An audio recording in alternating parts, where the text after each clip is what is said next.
자, 마지막 세 번째로 RMI라는 통신법에 대해서 한번 공부해 보도록 합시다. 자, RMI 통신법은 앞서서도 몇 번 설명을 드렸다시피 리무브가 아니라 리모트입니다. 요 글자 잘못됐네요.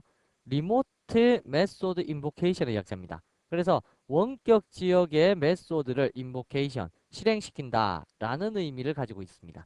그래서 요거는 이때까지의 통신법하고는 조금 다른 형태인데요.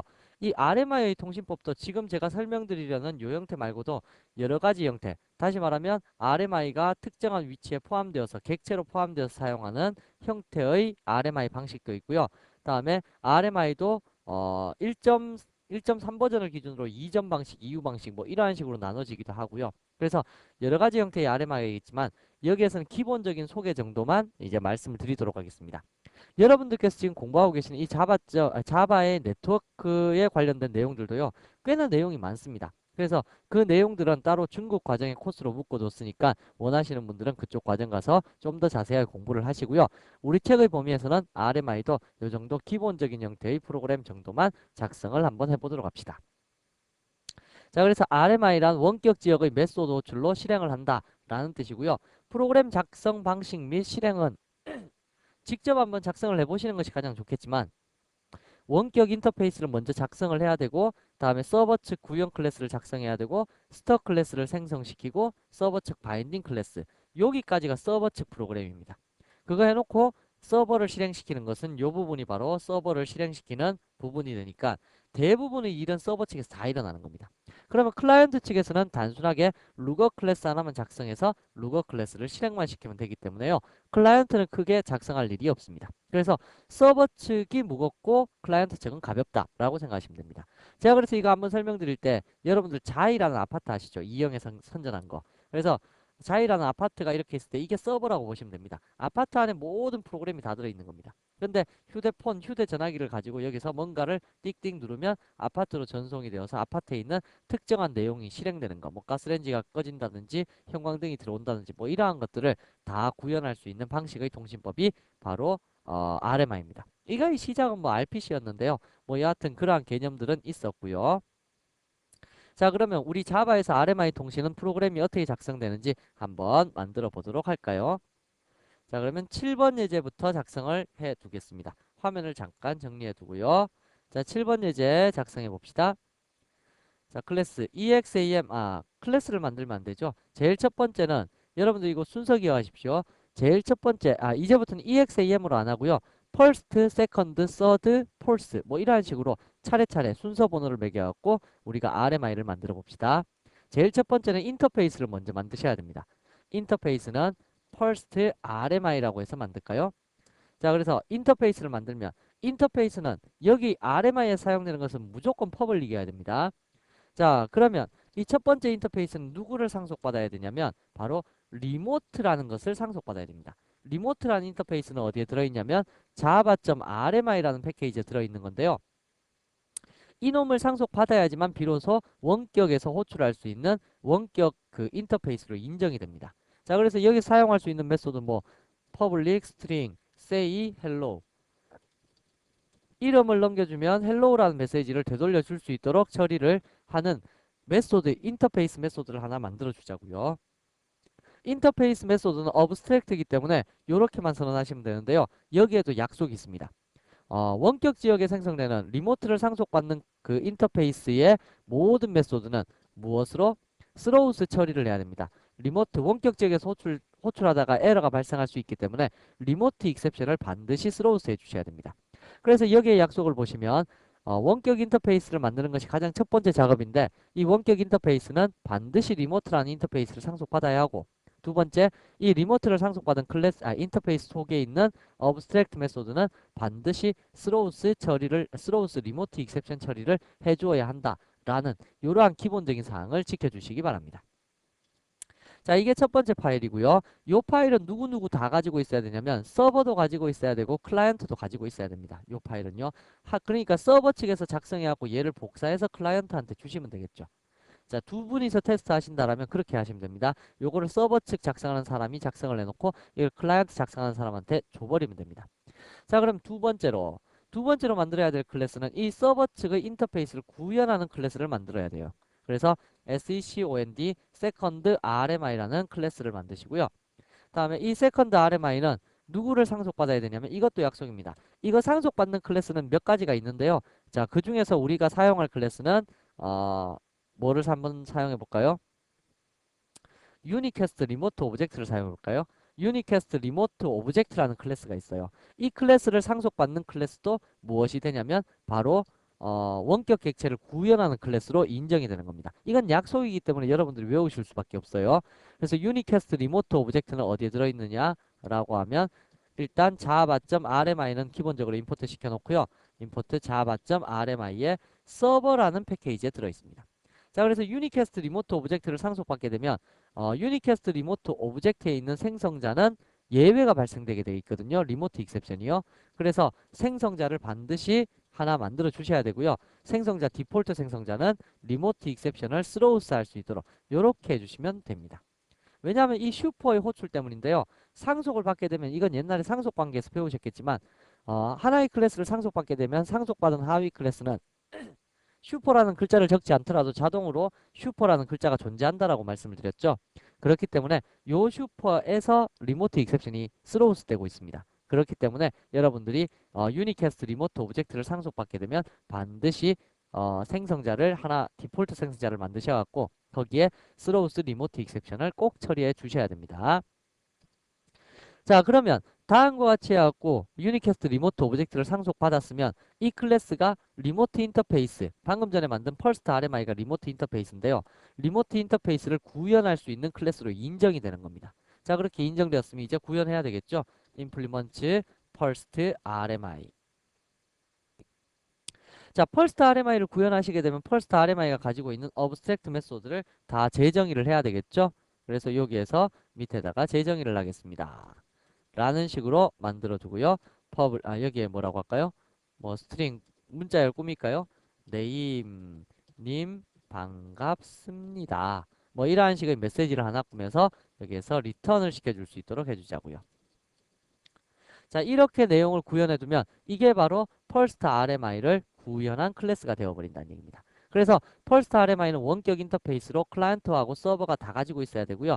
세컨드 RMI는 서버만 가지고 있으면 됩니다. 그래서 서버 측의 구형 클래스입니다. 구형 클래스. 그래서 여기에 보시면 첫 번째가 원격 인터페이스 작성, 두 번째가 서버 측 구형 클래스 작성. 이랬죠. 자, 세 번째로는 스톱 클래스를 생성시켜야 된다라는 건데요. RMI 통신에서는 인풋 스트림, 아웃풋 스트림이라는 객체를 따로 만들지 않습니다. 그 역할을 누가 해주냐면 바로 이 스톡 클래스가 해주는데요. 이 스톡 클래스 내부에 그러면 인풋 스트림, 아웃풋 스트림을 생성시켜야 되는데 그걸 우리가 일일이 생성시키려고 하면 너무 힘들겠죠.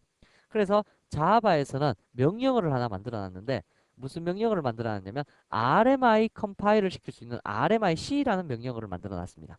그래서 제가 여기에서 일단 테스트를 내보자면 지금 현재 디렉토리에 first rmi.class하고 first rmi.java, second rmi.class하고 second rmi.java가 있는데 이 second rmi.class를 통해서 stop 클래스를 생성시킬 수 있습니다. 어떻게 해요? rmic라는 컴파일러가 있고요.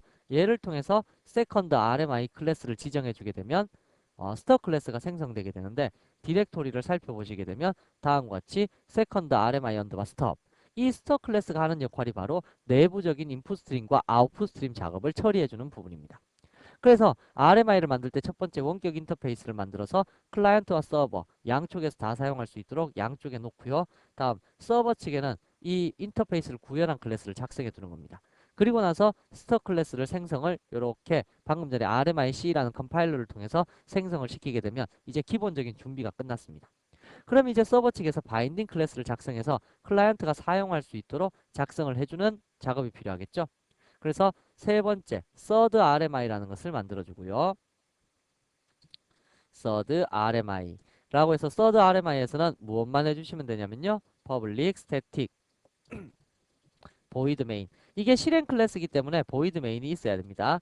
자, 하셔서 우선 누구의 객체를 만드냐면 second RMI, RMI는 new second RMI 라는 객체를 하나 생성을 시켜주는 겁니다. 물론 얘가 리모트 익셉션이 발생되고 있기 때문에 스로우스를 시켜줘야 되겠죠. 그래서 전체적으로 그냥 스로우스 익셉션이라고 처리를 해서 넘겨버리시게 되면 에러는 통과가 되게 되겠네요. 자, 요 방식 별로 뭐 좋은 방식 아니고요. 트라이 캐치 해주시는 게 좋지만 지금은 요거 그 RMI를 좀 간단하게 알아보기 위해서 이렇게 스로우스 처리했으니까 이해하시고요. 자, 그러면 다음과 같이 RMI를 만들었다 라고 하면 얘를 딴 사람이 사용할 수 있도록 바인딩을 시켜야 되는데 바인딩을 시킬 수 있는 클래스가 어디에 들어있냐면요. import java.rmi라는 패키지에 들어있는 무엇을 이용하시면 되냐면요.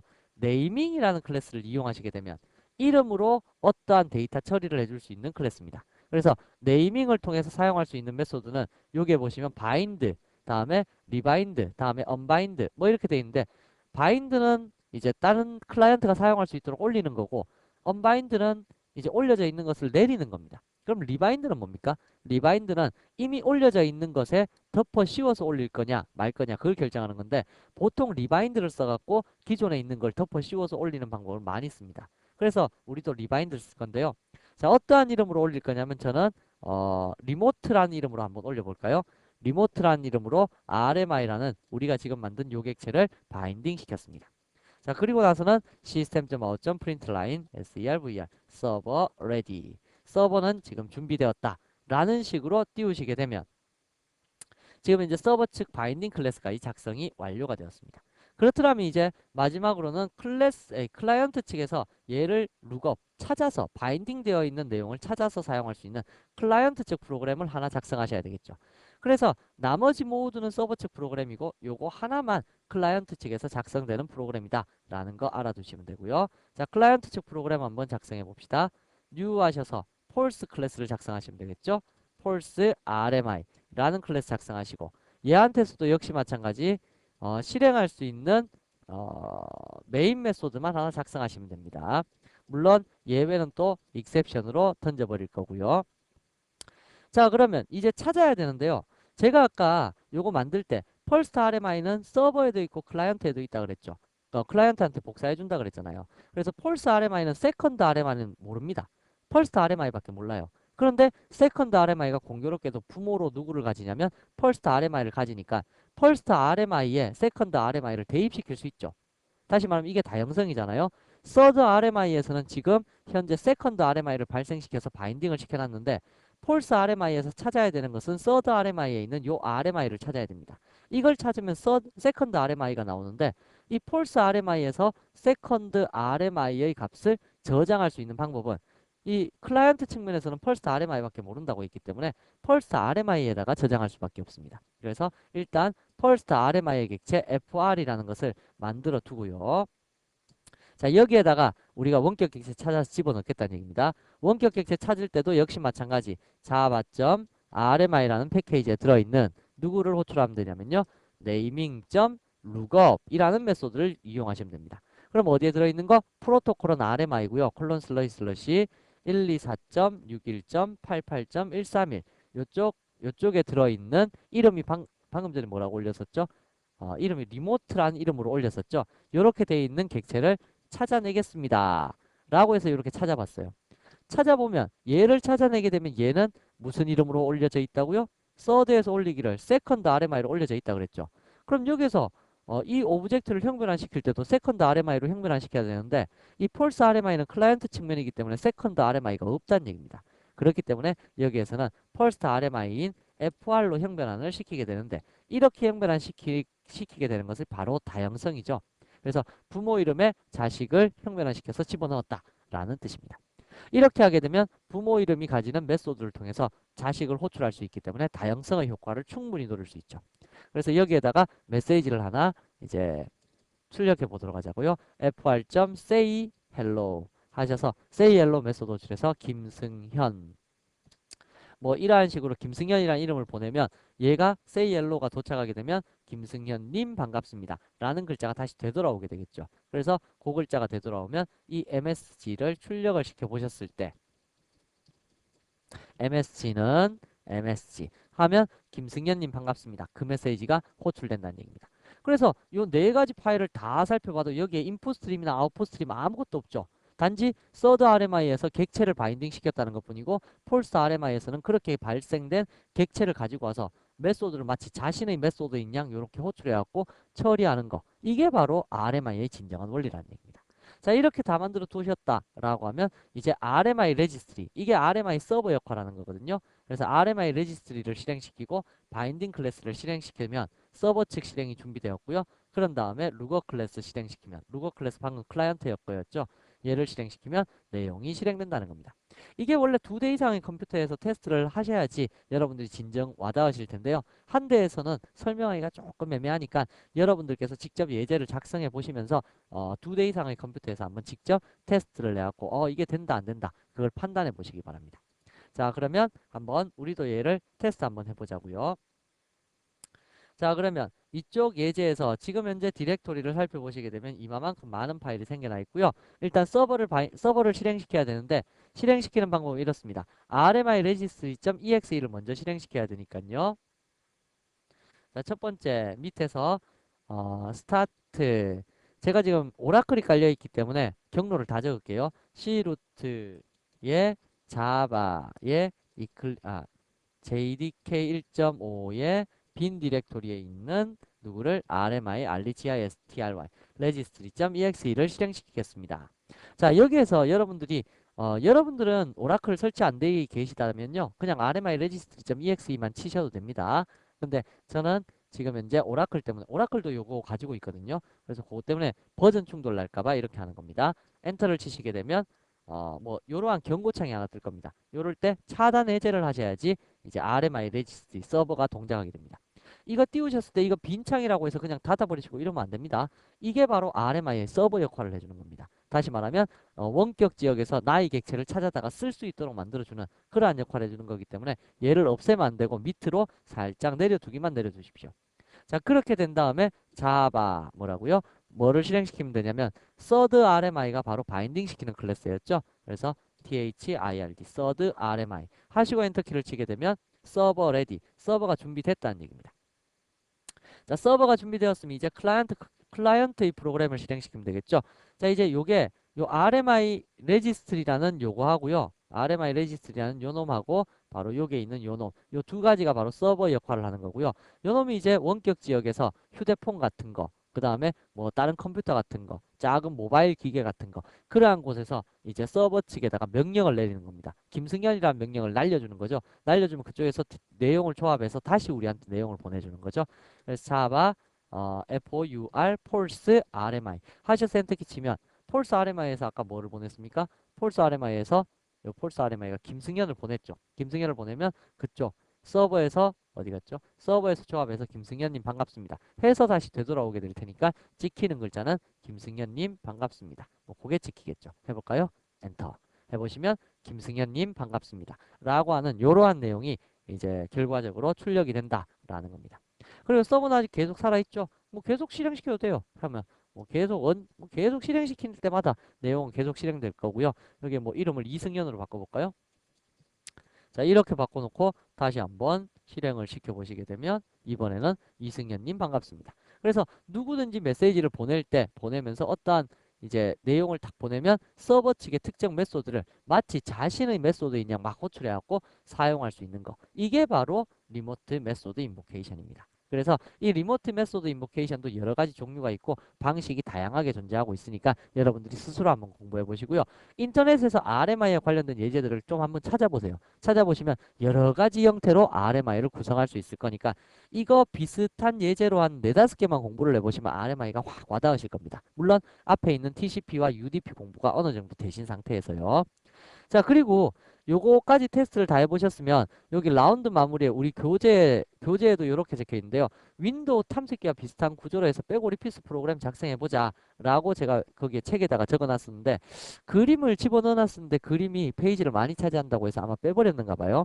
그래서 요거를 만들어 보실 때요. 미리 어떻게 해보시냐면 이거는 여러분들 스스로 생각해서 만드시기가 상당히 곤란합니다. 설명 듣고 뭐 전체적인 구조 생각하고 이렇게 해서 만들어야 되기 때문에 이건 일단 제가 거기에 소스를 올려놨을 테니까요. 그 소스를 통해 갖고 먼저 소스를 분석해 보고요. 소스는 어디에 있냐면 자료실에 가보시면 전체 소스 묶인 거 있잖아요. 아마도 제가 2단원 이후부터는 그 이 종합 예제도 전부 다 소스를 다 올려놨을 거예요. 그래서 여러분들께서 그 소스를 먼저 분석을 해갖고, 실행부터 먼저 시켜봐야 되겠죠. 실행시켜보고, 소스 분석해보고, 그리고 나서 여러분들이 그걸 머릿속에 생각하셨다가 다시 한번 만들어보는 그러한 식으로 작성을 해보시기 바랍니다. 역시 마찬가지로 RMI로 이렇게 채팅 프로그램 만드는 것도 이거는 뭐 직접 해서 만들 수가 있을 텐데요. 이 RMI는 스스로 직접 많이 만들어 보시는 수밖에 없습니다. 뭐 이걸 뭐 여러 대의 컴퓨터가 하나면에 다 캡처가 되지 않기 때문에 이걸 설명드리기가 상당히 난해한 부분이기도 하답니다. 그래서 이 부분에서 간단하게 RMI 통신의 형태를 알아봤고요. 여러분들이 이러한 예제를 만들어 보고 그 외에 인터넷에서 몇 가지 예제를 찾아보셔갖고 이쪽 RMI 공부를 좀 해두시기 바랍니다. RMI는 꼭 알아두시는 것이 나중에 실무에 가셔서도 여러분들께 상당히 도움이 많이 될 거라고 생각이 듭니다. 자, 그리고 그러면 여기까지의 내용으로 24단원, 25단원에 걸쳐서 자바의 네트워크에 대해서 간단하게 한번 알아봤고요. 이 네트워크에 대해서는 이게 다가 아니라는 거 알고 계시겠죠? 그리고 라운드 16에 있는 IO도 그게 다가 아니고요. 이쪽에 있는 이 네트워크 파트도 이게 다가 아닙니다. 그래서 더 많은 내용들이 있지만 이쪽에 우리 교재의 범위 내에서 사용할 수 있는 부분에 대해서만 설명을 드렸으니까 그 부분 한번 잘 공부를 해 보시기 바랍니다. 자, 그러면 이번 단어는 여기서 마무리를 짓도록 하겠습니다. 수고하셨습니다.